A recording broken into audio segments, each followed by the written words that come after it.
بسم اللہ الذی لا یضر مع اسمہ شیء فی الارض ولا فی السماء وہو السمیع العلیم۔ اللہ کے نام سے، وہ ذات جس کے نام کے ساتھ کوئی چیز زمین میں اور آسمان میں نقصان نہیں دے سکتی، اور وہ بہت سننے والا، بہت جاننے والا ہے۔ یہ ایک بہت ہی خوبصورت دعا ہے جو ناگہانی آفات سے بچنے کے لیے صبح و شام پڑھنے کے لیے کہا گیا ہے۔ سنن نبی داؤد میں ہے، عثمان بن عفان رضی اللہ عنہ کہتے ہیں، میں نے رسول اللہ صلی اللہ علیہ وسلم سے سنا، آپ فرماتے تھے، جس نے شام کو 3 بار یہ دعا پڑھ لی اسے صبح تک کوئی اچانک مصیبت نہیں آئے گی۔ یہی دعا بسم اللہ الذی لا یضر آخر تک۔ اور جس نے صبح کے وقت یہ دعا 3 بار پڑھ لی اسے شام تک کوئی اچانک مصیبت نہیں آئے گی۔ راوی کہتے ہیں کہ اس حدیث کو روایت کرنے والے ابان بن عثمان کو فالج ہو گیا۔ ابان حضرت عثمان کے بیٹے تھے۔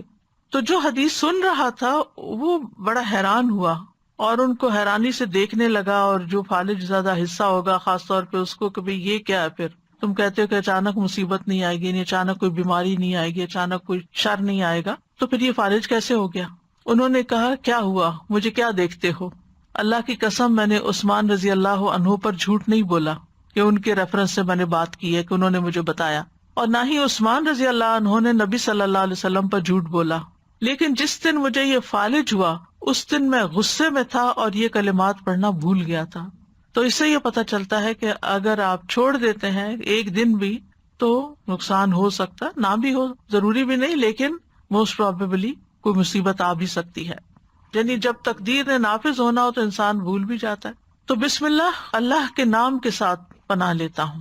لا یضر مع اسمہ شیء فی الارض، یعنی اللہ کا نام لینے سے کوئی چیز زمین میں نقصان نہیں دیتی، یعنی جو اللہ کے نام کو اپنے ساتھ رکھتا ہے، اللہ کے نام کا ورد کرتا رہتا ہے، اپنے لیے لازم کرتا ہے، اس کو کوئی چیز نقصان نہیں دیتی، یعنی اللہ کے نام کی برکت کی وجہ سے کوئی چیز نقصان نہیں پہنچا سکتی، نہ زمین میں نہ آسمان میں۔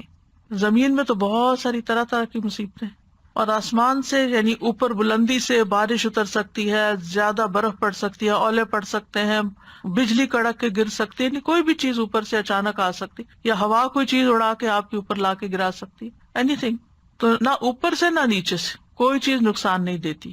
وہو السمیع العلیم، اور وہ ہر چیز کو سننے والا، سارے اقوال کو اور سارے افعال ہمارے خوب جاننے والا ہے۔ تو یہ دعا ان اذکار میں سے ہے جن کی ہر مسلمان کو صبح و شام پابندی کرنی چاہیے، تاکہ اللہ کے حکم سے اچانک پہنچنے والی مصیبتوں، بلاؤں اور تکلیفوں اور نقصان سے انسان محفوظ رہ سکے۔ امام قرطبی کہتے ہیں کہ یہ حدیث صحیح ہے، صادق و امین صلی اللہ علیہ وسلم کی ہے، اس پر ہمیں دلیل اور تجربے ہر 2 طرح سے اطمینان ہے۔ دلیل تو یہ ہے کہ یہ ثابت صحیح حدیث ہے، اور تجربہ ایکسپیرینس بھی کیا انہوں نے۔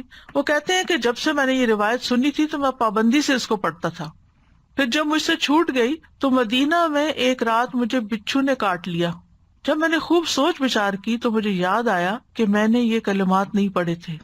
تو یاد رکھیے کہ اس میں اصل جو حفاظت کا سبب ہے وہ اللہ کا نام ہے، بسم اللہ الذی لا یضر، اللہ کا نام لیا جائے تو کوئی چیز نقصان نہیں دیتی۔ اس لیے ہمیں کھانا کھاتے ہوئے، پانی پیتے ہوئے، اب آپ دیکھیں اکثر ہم سنتے اور پڑھتے اور دیکھتے رہتے ہیں کہ ہر دوسرا بندہ یہ بات کر رہا ہوتا ہے کہ اب یہ پانی میں کلورین ہے، تو فلاں فوڈ میں کیمیکلز ہیں، تو ویجیٹیبلز کھائیں تو ان کے اندر بھی بہت سے وہ جس طرح گرو کی جاتی ہیں ان میں پتہ نہیں کیا کچھ ہے، اگر آپ گوشت کھاتے ہیں تو اس کے اپنے نقصان ہیں، یعنی کوئی چیز مجھے لگتا نہیں کہ حلال طیب کی فل کیٹیگری میں آتی ہو، ہر چیز کے اندر کچھ نہ، پھر انسان کہاں جائے؟ کسی اور پلانٹ پہ تو نہیں جا سکتا۔ اگر آپ یہ کہیں نا کہ آپ یہاں سے کسی ولیج میں چلے جائیں تو ولیج میں جو اگایا جاتا ہے وہ کھادیں ڈال رہے ہیں، طرح طرح کے کیمیکل ڈال رہے ہیں، اسپرے کر رہے ہیں۔ ہاں زیادہ سے زیادہ یہ ہو سکتا ہے کہ آپ کا کچن گارڈن ہو، لیکن اس میں بھی جو سوائل آپ لا کے ڈالیں گے آلریڈی اس کے اندر کچھ پیسٹی سائڈز ہوں گے، ٹھیک ہے نا؟ تو اس لیے کوئی بھی چیز بچی ہوئی نہیں ہے، اب پھر کریں کیا؟ جو کھائیں پیئیں اس پر اللہ کا نام لے لیں، اور اگر کسی چیز کے بارے میں زیادہ شک ہو تو پوری دعا پڑھ لیں، بسم اللہ الذی لا یضر مع اسمہ شیء فی الارض ولا فی السماء وہو السمیع العلیم۔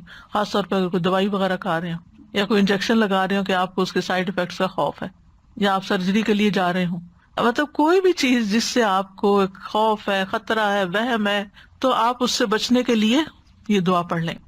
میٹھا پسند ہے تو اسے کھاتے ہوئے بھی پڑھ لیا کریں. اور ویسے بھی اگر ہم بسم اللہ پڑھ لیتے ہیں نا، جس چیز پہ بسم اللہ پڑھ لیتے ہیں اس کے اندر برکت ہو جاتی ہے، اور برکت ہونے کا مطلب ہے اس کی خیر نصیب ہوتی ہے، اللہ شر سے بچا لیتے ہیں. جابر بن عبداللہ کہتے ہیں کہ رسول اللہ صلی اللہ علیہ وسلم نے فرمایا، جب تم رات کو کتے کے بھونکنے یا گدھے کے ہینگنے کی آواز سنو تو اللہ کی پناہ طلب کیا کرو، اعوذ باللہ پڑھا کرو، کیونکہ جو کچھ وہ دیکھتے ہیں تم نہیں دیکھتے. جب لوگ سو جاتے ہیں تو باہر نہ نکلا کرو، کیونکہ اللہ عز و جل رات کے وقت اپنی مخلوق میں سے جس کو چاہتا ہے پھیلا دیتا ہے.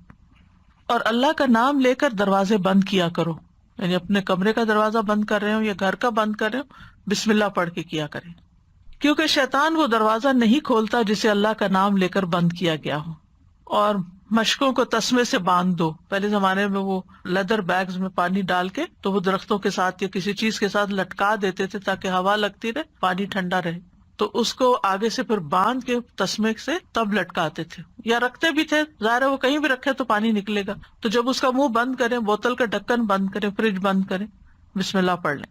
مٹکوں کو ڈھانپ دو، یعنی جس میں سے پانی لے کے پیتے ہو. برتنوں کو اوندا کر دو، کھلے برتن نہیں چھوڑو. یہ حفاظت کے سارے طریقے ہمارے دین نے ہمیں سکھائے، اور اللہ سے بڑھ کر کون جانتا ہے، جس نے وحی کے ذریعے نبی صلی اللہ علیہ وسلم کو یہ ساری باتیں سکھائی اور پھر آپ نے ہم تک یہ پہنچائی. تو ہمارا دین کتنا خوبصورت دین ہے کہ جس میں صرف دین اور آخرت نہیں بلکہ دنیا میں رہنے کے طریقے بھی سکھائے اور دنیا میں حفاظت کے ساتھ رہنے کے طریقے بتا دیے.